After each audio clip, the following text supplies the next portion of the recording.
Hindi ko alam. Di mo alam sinungaling! Lisa, makinig ka muna. Kasabot ka na ina mo. Alam ka matagal yun ang plano ito. Ano ba yung pinagsasabi mo? Dinaya niyo ako! Mga traitor kayo!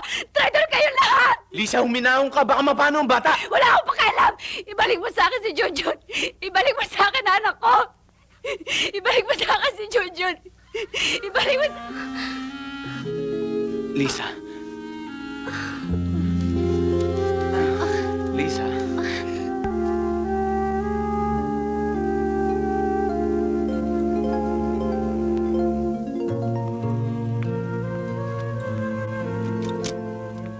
Doc. Your wife is safe, Eric. Sorry, we could not save the baby. Oh. God. Oh.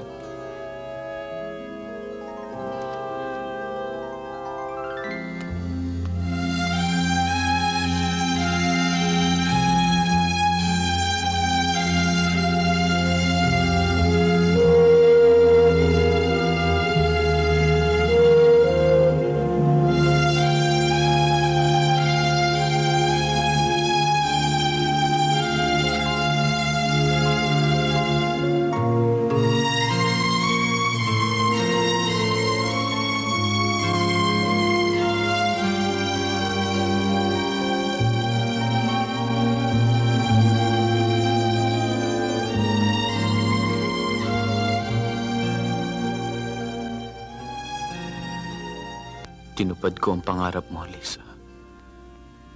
Binigay ko sa iyo ang pangalan di na ibigay sa iyo ni Benny. Pero ikaw, winasak mo ang pangarap ko.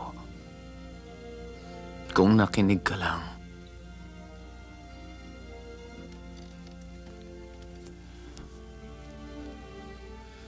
bakit kailangan madamay ang anak natin, Lisa?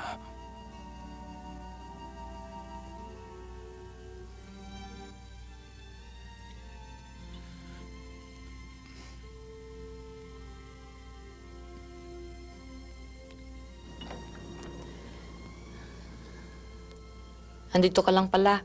Katatawag ko lang sa inyo. Naikwento sa akin, tindi nga nangyari.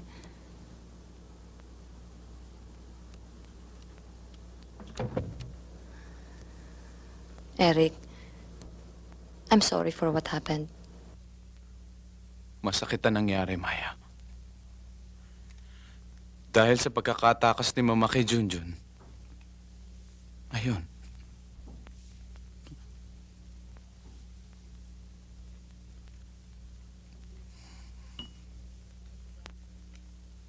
Look at you. Brandy at 4 in the afternoon. Tignan mo nga yung ayos mo. Kumain ka na ba? Sinisira mo lang ang sarili mo. Binibigyan mo lang ng pagkakataon si Lisa para pagtawanan ka. Huwag mong pabayaan sirain niya ang buhay mo, Eric. Well, I guess you're right. Thanks for the advice. What are friends for? Eric, I'm starved. Ginutom tuloy ako ng kahanap sa'yo eh. Halika, kumain tayo sa bahay.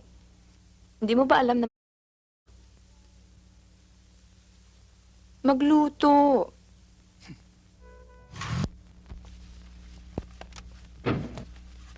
Iakyat mo na yan sa kwarto.